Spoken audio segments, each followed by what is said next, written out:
cadre de la préservation des acquis comme voulu par les présidents de la République, 2024 pour l'inspection générale de finances sera une année de renforcement de la lutte contre la corruption et les antivaleurs dans la gestion publique. Pour ce faire, ce service de contrôle supérieur a lancé 222 points de contrôle dans l'ensemble du territoire national. Cette énième vague de la patrouille financière s'annonce énorme. Les entités à surveiller sont la DGI, la DGRAD, la DGDA, avec les provinces de Kinshasa, de la Chopo, du Nord Kivu, du Congo central, du Haut-Katanga et du Lualaba. Aussi dans le lot du contrôle, 12 ministères sont concernés, 44 établissements et entreprises publiques, 7 provinces et 12 entités territoriales décentralisées et enfin la chaîne de la dépense publique.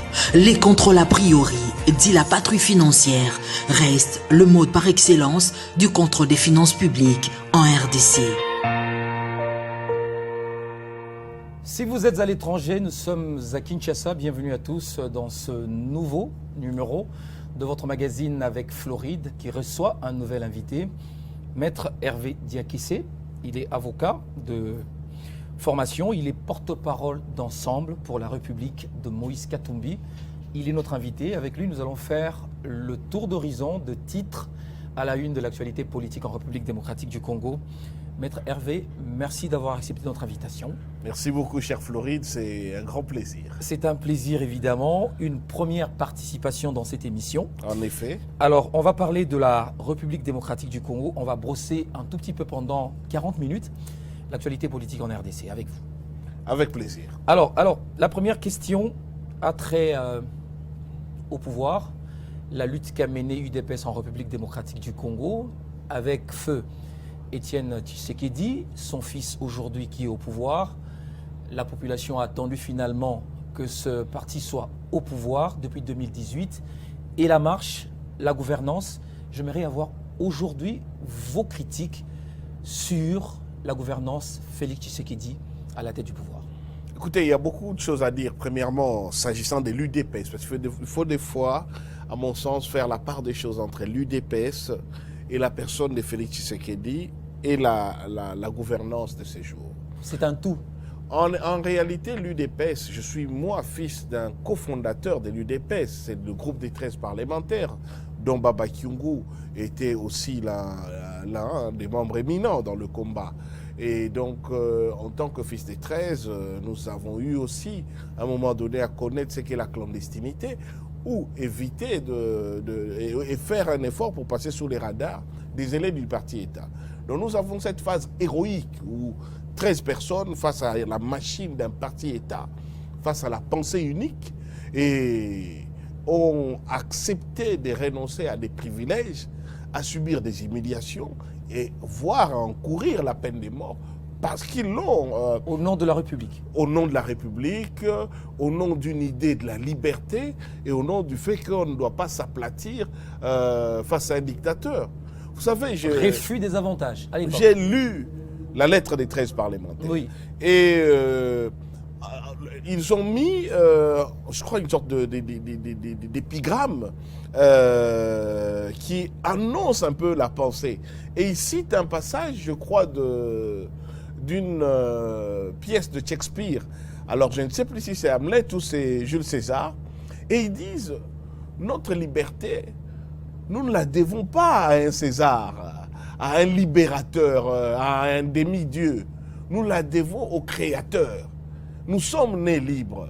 Donc, de ce fait, ce serait commettre un grand péché que de la soumettre à l'appréciation d'un être humain comme nous. Donc, vous voyez 13 personnes à cette époque qui renoncent à tous ces avantages et affrontent un régime. Il y a les humiliations, il y a les vexations, il y a les relégations, mais ils tiennent bon jusqu'au 24 avril 90, où nous entrons dans une autre séquence, dans etc. une autre phase, oui. Exactement, et où il y a aussi une explosion des partis politiques dans le pluralisme. Le pluralisme qui s'installe au pays. Et dans des partis alimentaires, etc. Donc l'UDPS reste sur un certain idéal, ok? Après l'UDPS prend ou rate les occasions de prendre le pouvoir, parce que à un moment donné, on reconnaît un leadership à feu Étienne Tshisekedi, nommé par le maréchal Mobutu. Il biffe les mentions de la Constitution qui reconnaît au maréchal Mobutu d'être les garants de la nation de la Constitution. Donc je passe. Donc il y a eu des moments où l'UDPS aurait pu prendre le pouvoir et mener les combats démocratiques autrement. Mais bon... Maladresse politique, à votre avis?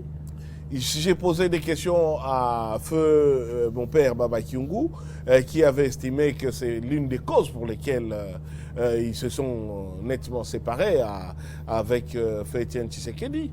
Bien que déjà dans le temps, bien que cofondateur de l'UDPS, avant même le multipartisme, mon père prenait déjà des options de créer son propre parti à un moment donné. Et c'est ce qui fait qu'au 24 avril 1990, il n'était plus là comme membre de l'UDPS. Il venait avec son parti, qui a d'abord été FENADEC, qui a fait, liaison ou fusion avec les PRI de Ngungs Karlibon pour donner l'UFERI et la suite. Donc il y a eu quand même ces parcours. Il y a eu aussi l'UDPS des rendez-vous manqués lors d'abord du dialogue intercongolais des Sun City, où nous avions espéré qu'Étienne Tshisekedi prendrait la vice-présidence de la composante opposition politique, qui lui a été raflé là en fin encore, de compte. Ça a été un raté. Ça a été un raté parce que c'était des moments décisifs de son parcours et nous revenions pour créer un nouvel ordre politique national après un accord de paix. Donc ça n'a pas été possible. Donc ils ont boycotté les processus électoraux de 2006 et le référendum. On reviendra sur la question de la Constitution. C'est pourquoi ils sont très mal à l'aise avec cette constitution qu'ils avaient boycottée. Mais moi, maître, j'aimerais revenir sur ma question principale, Oui. surtout le fait que vous vouliez faire une démarcation Oui. concernant la gouvernance entre la personne de Félix Tshisekedi et l'UDPS. Entre les régimes de Félix Tshisekedi régime. et l'actuel UDPS. Voilà. L'actuel UDPS, c'est une caricature de ce qu'a été les combats héroïques des 13 parlementaires et les combats intransigeant d'Étienne Tshisekedi, en tout état de cause. Okay? On peut lui reprocher ses ratés ou quoi que ce soit, mais on ne peut pas reprocher à Étienne Tshisekedi Sa lutte. Sa lutte, voilà, non. Franchement, Ça, non. Non, j'ai moi-même... En quoi cette lutte-là, elle est différente de la lutte de Tshisekedi? Nous connaissons déjà la décadence de l'UDPS. À quel moment? Rappelez-vous, à partir de 2015, l'état de santé, la dégradation de l'état de santé de feu Étienne Tshisekedi se ressent même sur la manière du leadership de l'UDPS. Alors que ceux qui sont au régime constatent les velléités de prorogation du mandat et donc des déverrouillages de la limite des mandats du président de la République et donc décident de quitter pour cette question-là, l'UDPS est en train de négocier en catimini avec Joseph Kabila à Ibiza. Donc, et pour eux, c'est peut-être... Une négociation à la triche. Pourquoi? Parce que mais il faut quand même reconnaître une chose. En dépit de ce fait, il y avait une certaine jeunesse de l'UDPS qui gardait l'idéal du combat pour l'alternance. Jeunesse. Oui. Pourquoi je l'ai dit? Oui. En 2015, si vous vous rappelez, lorsqu'on tente d'introduire en janvier le projet, la proposition de loi d'ailleurs, de conditionner la tenue des élections à un enrôlement, un recensement, même pas un enrôlement, un recensement, proposé par voilà. Jeannette. Automatiquement, vous avez comment dire, les classiques de l'UDPS qui négociaient à Ibiza, dont feu Bruno Mavungu. Je ne sais pas si j'avais appris qu'il serait décédé. Bruno Mavungu, oui. Oui. Mais je sous toute réserve, oui. Je n'aimerais pas. Alors, Bruno Mavungu et les autres contestent la tenue d'une marche de l'opposition pour cette démarche-là. Donc on va se retrouver avec une jeunesse de l'UDPS qui dit non, nous allons marcher Parce qu'on ne peut pas conditionner la tenue des élections à un recensement général. C'est les glissements, les fameux glissements. Et donc, on se retrouve avec une dissidence. Et j'étais très admiratif, j'étais dans la société civile, de voir qu'en dépit de tout, alors que déjà la hiérarchie était en train de négocier, ces jeunes ont marché. On a connu malheureusement ce qu'on a, les massacres de Maluku et tout ce qui s'ensuit. Mais ça a changé la face de l'histoire du pays et ça sacralisait d'autant plus les dispositions intangibles de la Constitution.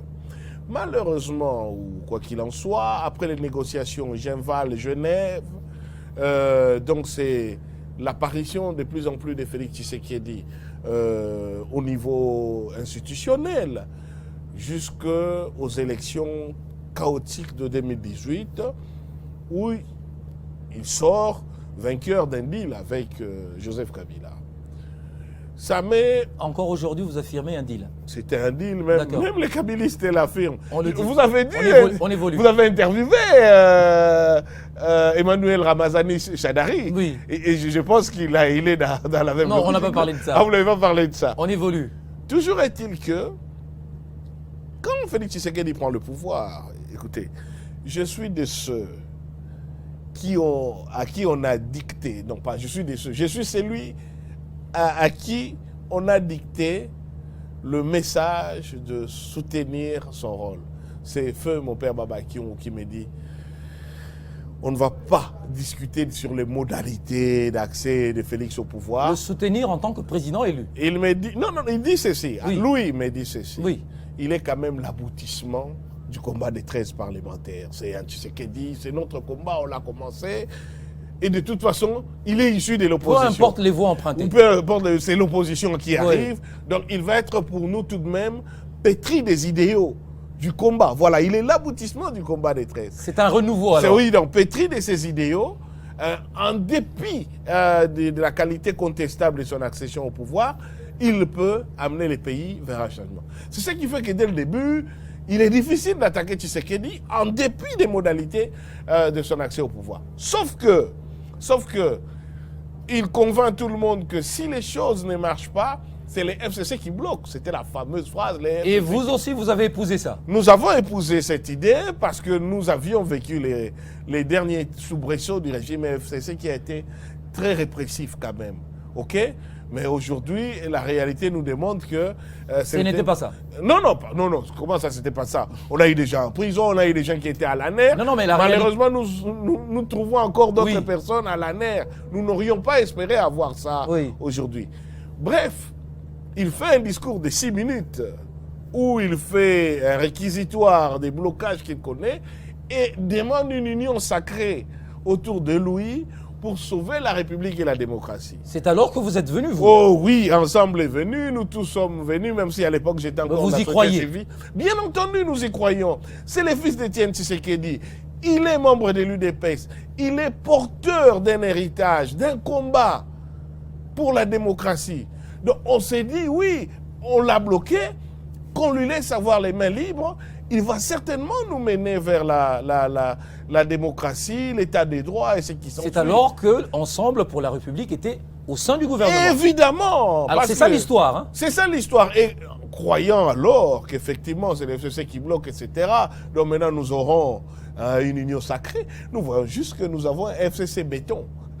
Donc au lieu d'avoir l'union sacrée, là où Kabila avait l'excuse que c'était un militaire, il est un révolutionnaire, ils ont pris les pouvoirs par les armes, ils ont une certaine vision de l'organisation de la société qui n'est pas forcément pétrie d'idéaux démocratiques.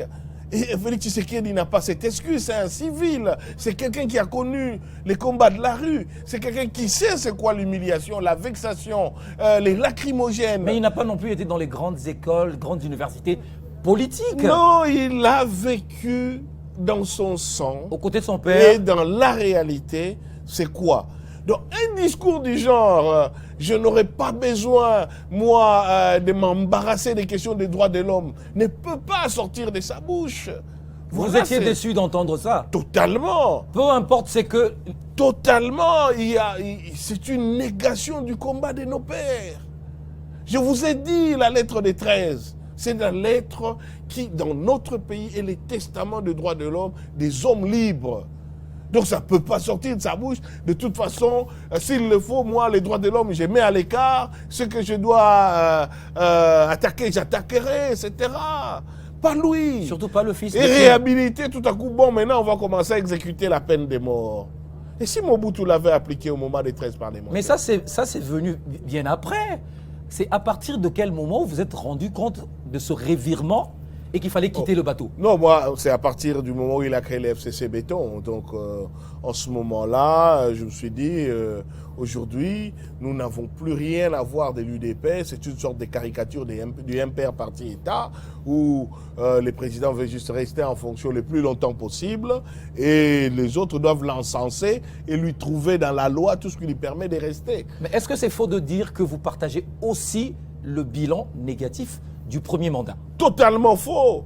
Totalement faux. Pourquoi totalement? Vous étiez dans le gouvernement. Évidemment, évidemment. Vous êtes comptable des actions du gouvernement? Oui, des actions pour lesquelles nos ministères ont travaillé, oui. Mais en ce qui concerne les égarements, les errements et les choix hasardeux, non. Il faut que chacun rende compte de ce qu'il a fait. Vous savez, vous pouvez jouer à l'équipe nationale, vous avez des individualités qui sont de bonne qualité, mais soit noyés dans la médiocrité de la grande équipe ou faisant l'objet des choix désastreux du coach. Donc, dans ce cas, il ne faut pas... C'est cela le tableau. C'est cela le tableau. Et donc, aujourd'hui, il faut reconnaître donc il y a eu un moment de l'UDPS, les moments héroïques, hein, où il y a eu d'autres personnalités qui, jusqu'aujourd'hui, désavouent la manière de fonctionnement et le fait de dévoyer les labels du combat. Alors, quand on regarde le choix des animateurs au sein de la CENI, la façon dont le processus électoral était déjà entamé, pourquoi est-ce que vous n'aviez pas rejoint le FCC de Kabila pour renoncer aux élections? Aujourd'hui, vous en êtes perdant. Oui, mais attention, les élections ne sont pas un cadeau. C'est un droit citoyen. C'est l'exercice de notre souveraineté. Donc nous, on n'est pas pour les boycotts. Ça, c'est très clair, ok? Mais on est pour aller jusqu'au bout de la logique des gens qui trichent. Pour qu'après, ils en prétextent l'ignorance lorsqu'ils vont créer la révolte, lorsqu'ils vont créer des réactions qui, dans d'autres circonstances, n'auraient pas dû surgir parce que nous sommes des hommes de paix. Voyez-vous? Donc, pourquoi on allait boycotter? C'est notre pays. Ce sont nos droits. C'est ouvrir la porte et la brèche. Il ne suffit pas de dire, OK, bon, maintenant vous êtes partis, regardez ce qui est arrivé. Et vous, maintenant que vous n'avez pas participé, qu'est-ce qui est arrivé? Donc, vous voyez, non, donc, dans ce cas même, je peux comprendre que des compatriotes. Mais c'est assez rigolo quand c'est l'FCC qui les dit, parce qu'à l'époque, quand Tshisekedi boycottait, il lui disait exactement la même chose que les régimes actuels leur disent. Alors, quelles sont les principales critiques que vous formulez à l'égard de ce processus électoral? Oh, ben, le processus électoral a été totalement chaotique du début jusqu'à la fin. En dépit du fait que dès les premiers jours, nous étions en train de l'emporter, nous nous sommes retrouvés avec des élections sur 7 jours, ce qui ne s'est jamais passé dans l'histoire des élections dans le monde entier. Nous nous sommes retrouvés avec des élections où les machines à voter ont été trouvées en possession des membres qui sont candidats et qui sont tous de la famille politique du chef de l'État. Et ils étaient en train de s'entre-dénoncer. Nous avons eu des audios où des membres de la famille politique du chef de l'État discutent avec des chefs de bureaux de vote et se menacent entre eux. Donc ça a été vraiment une sorte de braquage électoral à ciel ouvert qui nous a ridiculisés dans le monde. Okay? Et en plus, la chaîne électorale, n'en parlons pas, a été totalement tribalisée. Que ce soit la CENI, que ce soit la Cour constitutionnelle, que ce soit la sécurisation du processus électoral, que ce soit dans la chaîne des blocages de fonds. D'ailleurs, j'en profite, si vous me permettez, parce que la MOE 5O vient de rendre public son communiqué. Son rapport? Son rapport. Et il est très clair que la CENI est attaquée sur divers angles, et notamment sur sa gouvernance électorale. L'absence de transparence. Financière surtout, l'absence de transparence. Et aujourd'hui, j'illustre, je ne sais pas, Floride Zantoto, avez-vous toujours votre carte d'électeur? Est-ce que votre carte d'électeur est restée intacte? Elle n'a plus de trace. Attendez, elle est totalement flouée. Sous l'abbé Malou Malou, dont je salue la mémoire, j'ai travaillé comme numéro 1 de la CEI à l'époque au Congo central. Les cartes que nous avions produites sont les premières, sont restées intactes jusqu'à la CENI, donc la première CENI, c'est le pasteur Ngoï Mulunda. Ils ont aussi produit des cartes qui sont restées intactes jusqu'à la CENI de Corneille Nangaa, qui a aussi produit des cartes qui sont restées intactes jusqu'à la CENI de Nikadima, où tout un flot d'individus... Qu'est-ce qui s'est passé alors avec Denis Kadima pour que nous ayons des cartes qui se sont...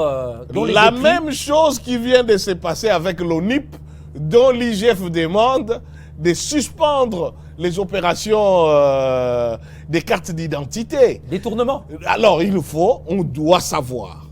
On doit savoir. Je suis juriste, je crois à la présomption d'innocence, mais je trouve qu'il y a suffisamment d'indices sérieux et vous saluez l'approche de l'IGF? Oui, bien entendu, car il s'agit de notre argent, il s'agit des finances publiques. Attendez, vous nous avez dit que ce sont les premières cartes de meilleure qualité parce que vous avez les meilleurs experts électoraux. Vous allez chez Miro System, qui n'a jamais soumissionné en matière de marchés publics sur la production des cartes d'électeurs. Jamais. Attendez, Miro est arrivé dans notre pays avec la machine à voter sous Nanga. C'est la première fois. Les autres soumissions, ce n'était pas eux. Ils nous produisent une carte en noir-blanc qu'on n'avait jamais eue, dont les écrits s'effacent. Où est-ce qu'ils ont acheté les intrants? Combien de machines, des kits électoraux d'enrôlement avaient-ils produit? N'oubliez pas que dès le départ, nous avions commencé à trouver des kits d'enrôlement dans les véhicules des politiciens, tous de la famille politique du chef de l'État. Et aujourd'hui, on ne sait pas. Ils ont acheté combien de machines? Combien de machines antérieures qui étaient restées ont-ils réinitialisé? Combien de cartes ont-ils produit? Et de cette qualité qui s'efface? On se moque de qui? Et nous avons sorti des millions de dollars. On est dans les 700 millions de dollars. Et la CENI réclame encore de l'argent pour la suite du processus. Il faut auditer ces gens. Donc j'en appelle à la Cour de compte. Normalement, ils ont maintenant un parquet général près de la Cour de compte. À défaut de l'IGF. Auditer ces gens, indépendamment du fait que la CENI est tenue à l'issue de l'exercice électoral de produire son rapport financier à l'Assemblée, qui sera aussi transmis à la Cour de compte. Mais rien n'empêche de les auditer en amont. Il faut les auditer parce que quelles sont les sommes qu'ils réclament en plus? Auditez-le qu'on puisse savoir au moins pour l'opération d'identification d'enrôlement des lecteurs. Comment nous avons eu les cartes les plus minables, les plus effaçables? Vous avez acheté des intrants où? Vous étiez parti en Corée du Sud. Est-ce que par ailleurs, vous avez dû acheter des encres en Chine, des encres effaçables, mais au prix des encres de bonne qualité? Sur toutes les facettes, Kadima, c'est vraiment du chaos. Mais vous voyez bien aujourd'hui, d'abord, il a travaillé pour produire l'Union sacrée. La plupart de ces gens se sont organisés, y compris eux à la CENI, pour, comme c'était déjà les chaos, de nommer qui leurs frères, qui leurs sœurs, qui leurs épouses, qui leurs enfants. Vous n'avez pas vu les enfants même des membres de la CENI élus? Et après, tout le monde est allé à la Cour constitutionnelle, où chacun aussi... Est-ce que sur le plan de l'éthique, ça passe? Évidemment que non. Nous sommes les seuls pays qui considérons la blague de décembre 2023 comme une élection. Alors, les propositions de Matata qui souhaitent à ce qu'il y ait une structure internationale pour organiser les élections et la suppression totale, qu'est-ce que vous proposez par exemple pour crédibiliser davantage le processus électoral ou la démocratie, je veux dire? Ok, vous savez, j'étais à Sun City. J'étais très jeune à l'époque, j'étais parmi ceux qu'on appelait les experts, un peu une sorte d'assistant parlementaire mais indépendant dans la société civile. Nous avons soutenu et j'étais dans la première commission électorale indépendante. Okay? Nous faisions un travail patriotique sur l'État. Nous apprenions sur l'État avec des défis logistiques inouïs. Et nous avons travaillé la main dans la main avec ce qui était la MONUC à l'époque, qui va devenir la MONUSCO, la division électorale. Ce qui nous a permis de produire les résultats de 2006, qui permet, d'ailleurs, Matata Pognola a dit, qui a permis aux experts internationaux qui ont travaillé chez nous de s'en prévaloir pour devenir des experts sous d'autres cieux.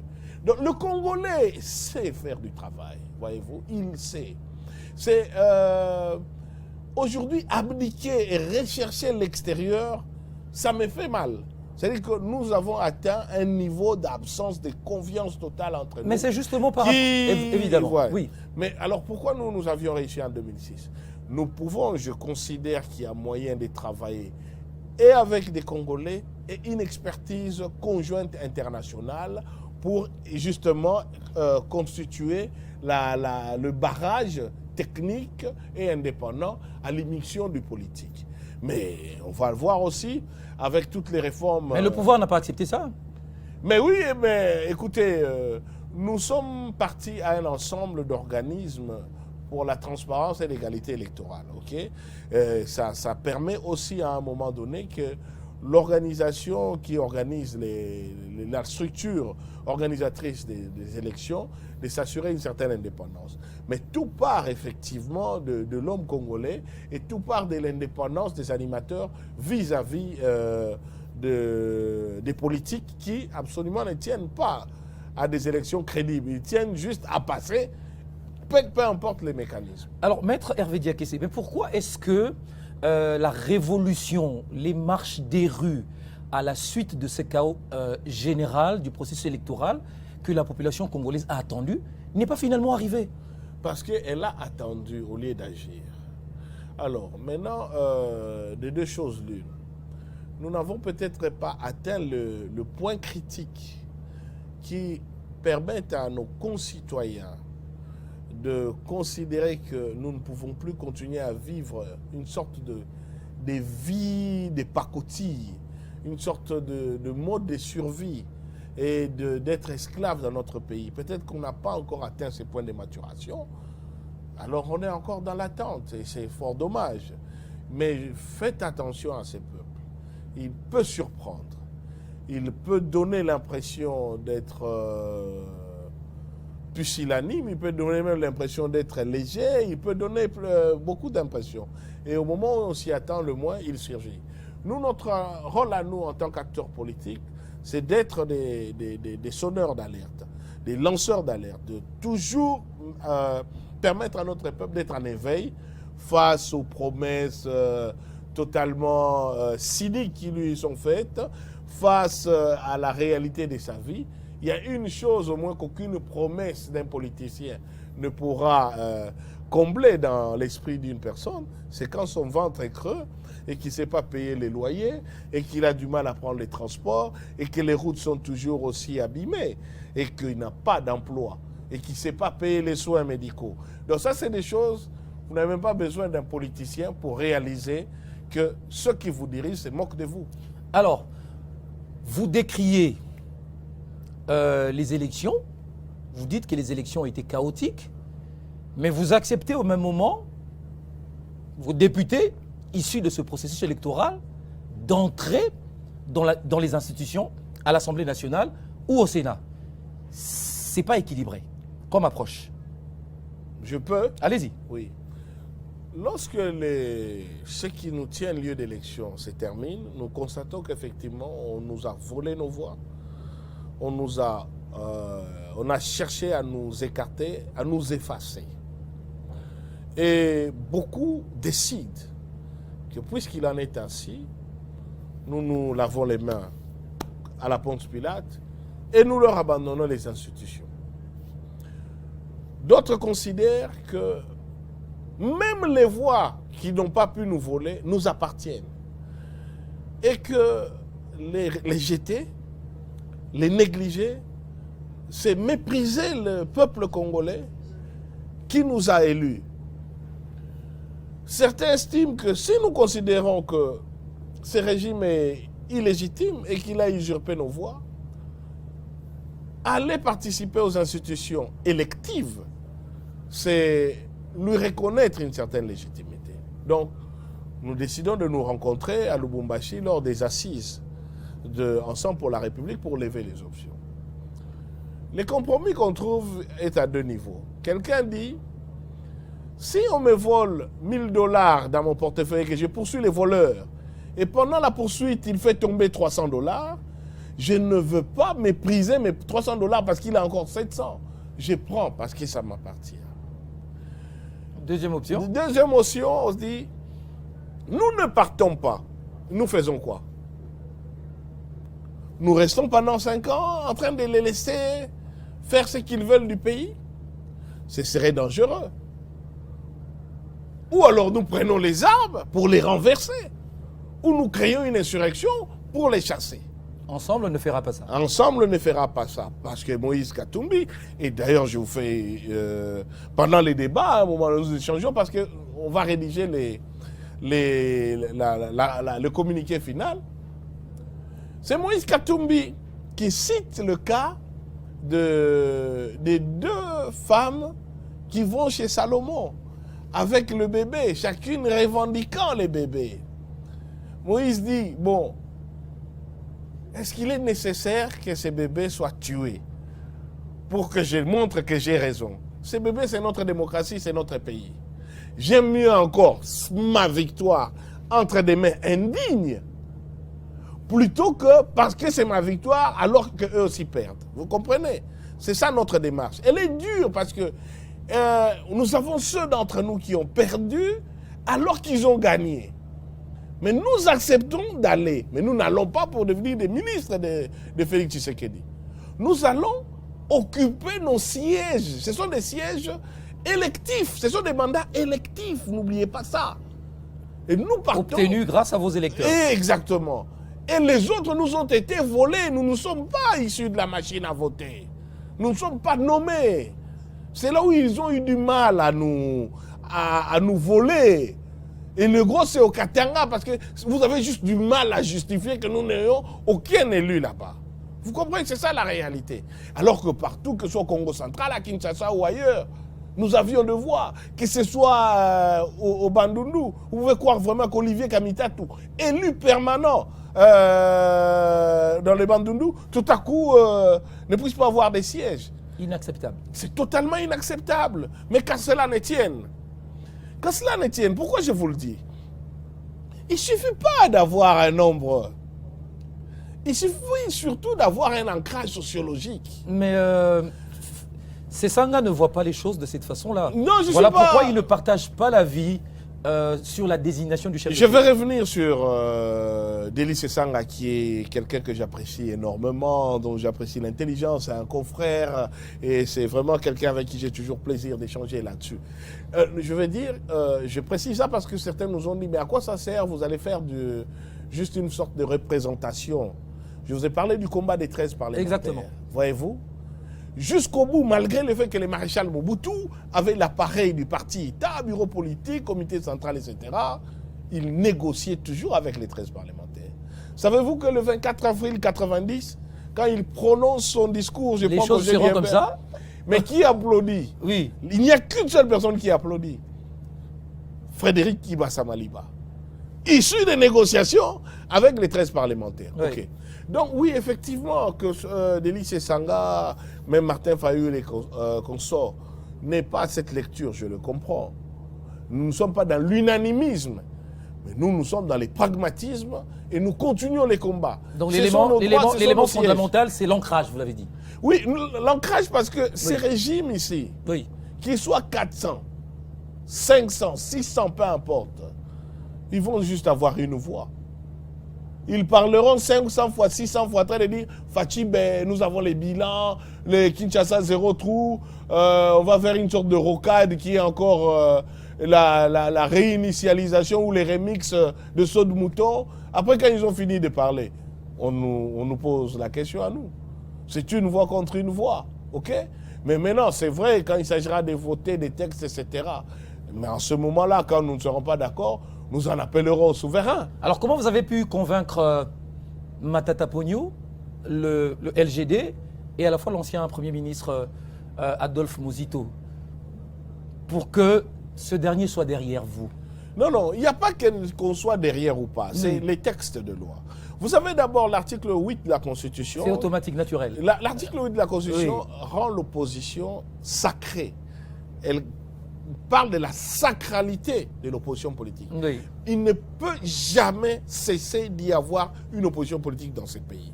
S'il y en a, c'est qu'on est dans un parti-État, et le parti-État est un cas de haute trahison. Ça, c'est la Constitution. Et c'est pourquoi on a adopté une loi organique sur les statuts de l'opposition politique qui a été promulguée en 2007. Oui. En décembre 2007. Donc c'est un texte qui date depuis longtemps.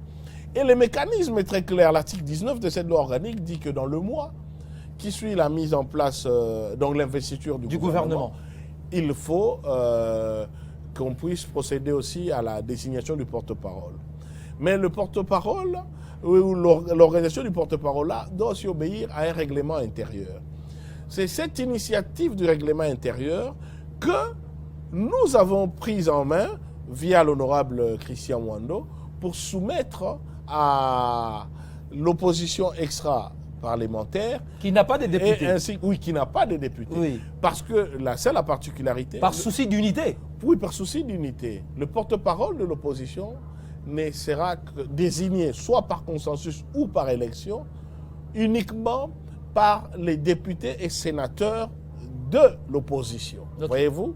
Mais le porte-parole n'est pas nécessairement un élu et n'est pas nécessairement le chef des partis de ceux qui ont des députés au sein de l'Assemblée ou du Sénat. Raison pour laquelle nous avons associé tous les autres à cette démarche. Évidemment, ils l'ont trouvé inopportune, c'est leur droit. Mais nous continuons la démarche. Mais ce que j'ai trouvé d'inqualifiable, d'inadmissible, d'abord, primo, vous êtes saisi par écrit, c'est le processus du secret des correspondances. Adolphe Pourquoi Mouzito. vous répondez par communiqué, ou etc. Adolphe Mouzito a des élus. Non, on parle de Fayoulou plutôt, Fayoulou. Ah, Martin Fayoulou. Qui répond par bon, en fait, autre voix. Oui, je ne veux pas forcément m'accrocher. La plupart de ceux qui ont dit... Ça vous met mal à l'aise. Non, non, parce que moi, ça me gêne d'être dans des querelles d'opposants parce que ça ne fait que conforter ce pouvoir. OK? Alors que sur certaines questions, on peut ne pas être d'accord sur la démarche, mais nous sommes des alliés objectifs parce que nous combattons un régime qui nous a spolié nos voix. Donc on n'est pas censé nous quereller ou nous tirailler, ça désespère notre peuple. Mais par contre, ce que je n'accepte pas, puisque vous parlez du président Martin Fayoulou, quand il a été lui-même en 2018 président élu, et parce qu'ils nous disent que le fait de siéger à l'Assemblée, c'est légitimer les régimes. Mais lui-même avait des élus. Lui-même était élu, il a désigné... N'étant pas d'accord avec le pouvoir. Puisque c'était lui le président élu. Ok. La première suppléante a siégé. Oui. L'honorable Kassekwa a siégé. C'est contradictoire. Madame... Non, ça veut dire que... Vous ne pouvez pas reprocher aux gens en alléguant des choses que vous-même vous aviez faites. Okay. C'est là où ça ne va pas. Très bien. Mais nous ne disons pas qu'en siégeant, nous reconnaissons à ce régime le fait de ne pas nous avoir volé nos voix. Ce que vous faites aujourd'hui, c'est ce qu'il a fait hier. Oui, mais bon, le but n'est pas celui-là. C'était sur base d'une décision prise nous-mêmes lors de nos assises. J'aimerais profiter de ce cadre pour vous poser cette question. Je ne sais pas si ça va vous mettre mal à l'aise. Est-ce que Moïse Katumbi, en 2018, avait soutenu Fayoulou financièrement pour sa campagne? S'il vous plaît. Je n'aborderai pas je vous répondrai, mais je ne l'aborderai pas sur les plans des finances parce que c'est indécent, ça veut dire. Il avait soutenu. Il l'avait soutenu. Connu. Ça, mais il y a le soutien matériel, il y a le soutien l'a soutenu. Sur tout le plan. Il l'a soutenu. Mais écoutez, nous faisons des élections. Les élections demandent une logistique. Ça demande des moyens financiers. Oui. Et Moïse Katumbi a respecté. Mais visiblement, il n'a jamais accepté que vous l'avez soutenu financièrement. Mais c'est son affaire. Qu'est-ce que vous voulez qu'on en fasse? Je vous cite, nous sommes à Lubumbashi. Martin Fayoulou est accueilli pendant la campagne électorale par Feu Baba Kyungu. Voilà la fameuse photo. Où ils étaient ensemble avec où on a lancé des grenades. Exactement, oui. OK. Continuons. Et là, l'équipe, l'organisation de cet accueil-là. Le véhicule appartenait à qui? À Baba. Après, on est... Baba. Oui. Nous sommes arrivés. Bon, c'est normal. Ça, c'est le soutien. C'est normal, il n'allait quand même pas venir par petit porteur avec un véhicule à l'intérieur. Oui. C'est pas tellement de problème. Je vous explique encore un autre aspect pour comprendre où peut aller les soutiens. Lorsqu'ils doivent aller à la campagne électorale, à la place des jeunes, là, on tire à balles réelles, la répression est terrible. Mon frère, Lolo Kyungu, qui est de l'Union Sacrée, alors vous voyez, a été arrêté ces jours-là. Il a fait plus de 2 mois à l'ANER. S'il porte des lunettes aujourd'hui, c'est parce que les conditions de sa détention étaient telles que sa vue a baissé sérieusement. Il a été blessé à la baïonnette. Vous savez ça. Nous portons dans notre chair l'engagement du soutien à la candidature de Martin Fayoulou parce que Moïse Katumbi, il a voulu. Martin Fayoulou et Maman Eve Bazaïba, lorsqu'ils se soustraient au tir, parce que c'était terrible, ils sont allés se réfugier dans un magasin de vente de bitoyo. Les temps qu'on vienne les extraire là-bas. C'est les jeunes de la JUNAFEC et les jeunes katumbistes qui le font. Mais c'était normal. C'était notre candidat. Donc il fallait les soutenir de tous nos moyens. Il n'y a pas de souci. Quand leur avion est détourné de...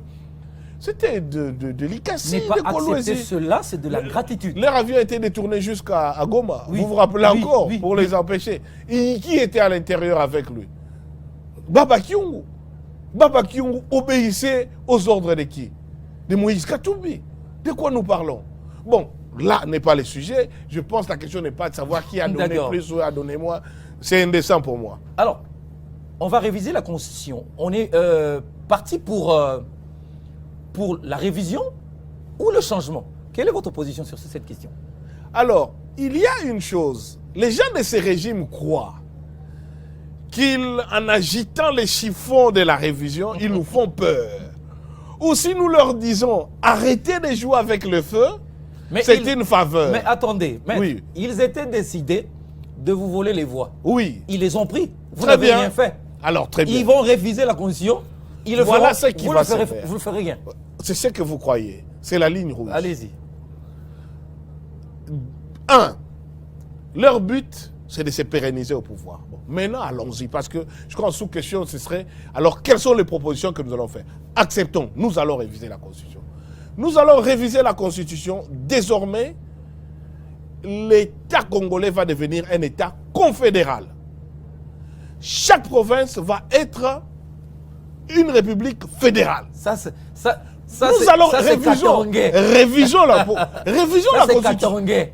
Puisque nous devons réviser. Parce que vous voulez que le Katanga Constitution soit séparé des autres provinces. Mais attendez, vous voulez réviser. De la République. Vous voulez réviser. Non, on est dans une confédération. Et ça, vous voulez faire peur à qui? Au régime? Pourquoi? C'est pas une affaire de faire peur. Nous devons réviser. Allons-y. Alors, on va faire des propositions. Nous serons une confédération d'États. OK? Ça permet quoi? Parce que cette constitution, c'est quand même le compromis entre fédéralistes et unitaristes. C'est un compromis relativement bâtard et on se rend bien compte que les unitaristes ont continué en réalité à empiéter sur les prérogatives des fédéralistes. Puisque nous voulons maintenant faire une constitution qui réponde réellement aux réalités du pays, allons droit au but. OK? Donc nous serons une confédération. Pourquoi nous le serons? Parce qu'en réalité, nous avons un pays aux dimensions de l'Europe de l'Ouest. Or, nous nous rendons compte que l'exercice du pouvoir est empiété à Kinshasa, où des individus rentrent en province en réalité pour venir monnayer une petite influence qu'ils ont dans leur bourgade. Vous faites peur, hein, quand vous aurez le pouvoir. Non. On va faire une on sera un État fédéral. Non, voici les... Non. Confédéral. Confédéral, la Parce confédération. C'est la confédération. Oui. La souveraineté sera au niveau des États et nous allons déléguer seulement la souveraineté internationale au niveau central. Alors, chaque président fédéral va constituer le corps électoral de l'élection du président confédéral, comme on le fait dans les cantons en Suisse. En outre, les fédérations seront maintenant en mesure de créer leur collaboration interne. Nous avons une voie ferrée qui va du Katanga via les Kasaï jusqu'au Maniema. Nous allons maintenant créer des compagnies, des chemins de fer inter-État fédéral.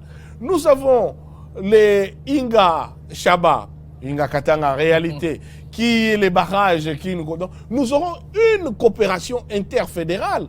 Nous allons désormais donner 10% des recettes au gouvernement interfédéral qui lui va s'occuper de gérer la question de l'unité nationale, donc les questions de l'armée, et mettre des billets de banque, parce que chaque État fédéral aura aussi sa police, organisera ses cours et tribunaux. Nous aurons juste des cours confédérales pour des questions de collaboration entre États. Comme ça, les présidents, ils veulent qu'il soit élu au second degré. Il sera élu au second degré, mais nous ferons une présidence tournante.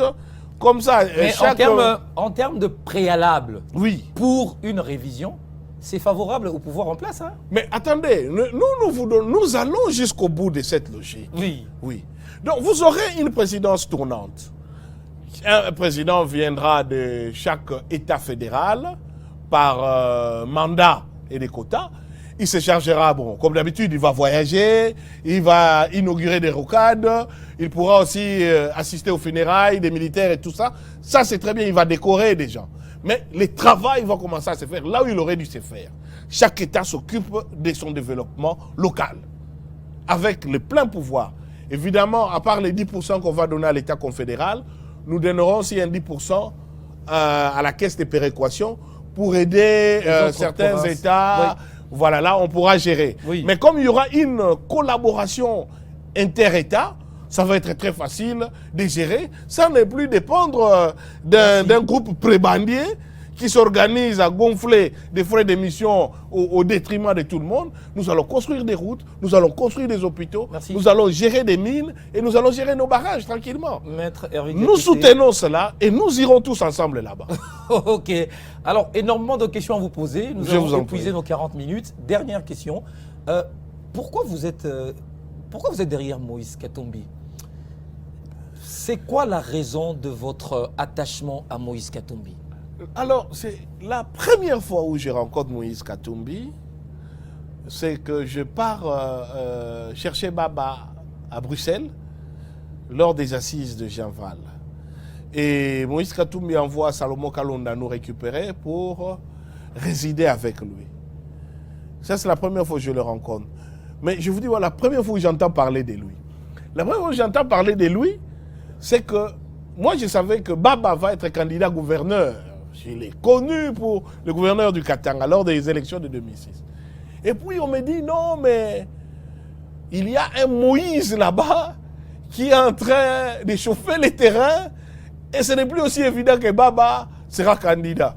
Je dis, est-ce qu'il y a quelqu'un au Katanga capable de chauffer les terrains plus que Baba et de menacer l'hégémonie de Baba? Oui. Je dis, oh, Moïse là. Bon. Et puis quand je le rencontre, donc je le vois parce que j'étais curieux, et je vois vraiment quelqu'un de très simple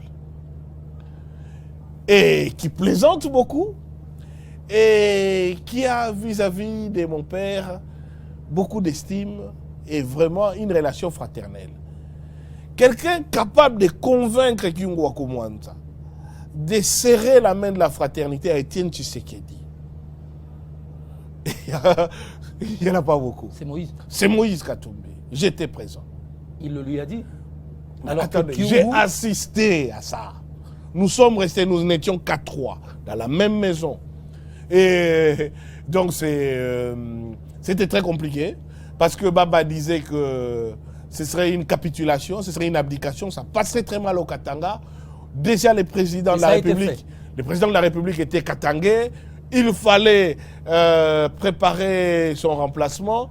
Et maintenant, en plus, on allait le faire pour Étienne Tshisekedi. Ça ne passait pas. Ça a été fait parce que la poignée des mains entre feu Papa Étienne Tshisekedi et Baba Kyungu, la photo, c'est moi qui l'ai prise. Donc je vous parle des choses. Ça s'est passé à l'hôtel Montgomery à Bruxelles. Alors, est-ce que, dernière question, est-ce que toutes ces qualités suffisent pour que Moïse Katumbi devienne président de la République? Ça va au-delà de toutes ces qualités, être un leader à la tête du pays. Moïse Katumbi a l'essence du rassemblement. C'est un homme patient, c'est un homme qui ne se hâte pas pour prendre certaines décisions. Ce n'est pas quelqu'un d'impulsif, mais c'est quelqu'un qui connaît les hommes. et qui sait comment les mener. Je me dis, Moïse Katumbi, le niveau de vie qu'il a atteint pour un orphelin des pères, parce qu'il était orphelin des pères à l'âge de 7 ans, il a vendu du poisson, c'est qu'on ne sait pas, c'est de là que vient sa fortune. Donc c'est quelqu'un qui s'est forgé par lui-même, qui a un esprit entrepreneurial, qui parvient à nous créer une équipe de foot qui fait la fierté de notre pays, qui a un stade qui est validé par la Fédération internationale de football, pendant que les stades gérés par l'État ne le sont pas. Si cet homme-là n'a pas un background, j'en connais pas beaucoup qui en est. La preuve, c'est que quand on l'attaque jamais sur son parcours, mais sur la couleur de sa peau. C'est pour dire à quel point ceux qui cherchent à l'attaquer n'ont aucun argument sur sa capacité managériale. Maître Hervé Diaké, cette émission est terminée. Mais c'est quand même très agréable d'échanger avec vous. Mais moi aussi. J'en ai pris envie, j'ai envie de continuer, mais je suis bien obligé. Mais j'ai pas vu les temps passer. Merci Maître Hervé, avocat et porte-parole d'Ensemble pour la République de Moïse Katumbi. Merci d'être venu sur ce plateau pour commenter l'actualité en République démocratique du Congo avec nous. C'est moi qui vous remercie et j'espère qu'on se retrouvera très bientôt, y compris peut-être dans la Confédération de la République démocratique du Congo. Cette émission est terminée. Merci à vous de l'avoir suivi. À très bientôt et avec le même plaisir. Dans le cadre de la préservation des acquis comme voulu par les présidents de la République, 2024 pour l'inspection générale de finances sera une année de renforcement de la lutte contre la corruption et les antivaleurs dans la gestion publique. Pour ce faire, ce service de contrôle supérieur a lancé 222 points de contrôle dans l'ensemble du territoire national. Cette énième vague de la patrouille financière s'annonce énorme. Les entités à surveiller sont la DGI, la DGRAD, la DGDA, avec les provinces de Kinshasa, de la Tchopo, du Nord Kivu, du Congo central, du Haut-Katanga et du Lualaba. Aussi dans le lot du contrôle, 12 ministères sont concernés, 44 établissements et entreprises publiques, 7 provinces et 12 entités territoriales décentralisées et enfin la chaîne de la dépense publique. Les contrôles a priori, dit la patrouille financière, restent le mode par excellence du contrôle des finances publiques en RDC.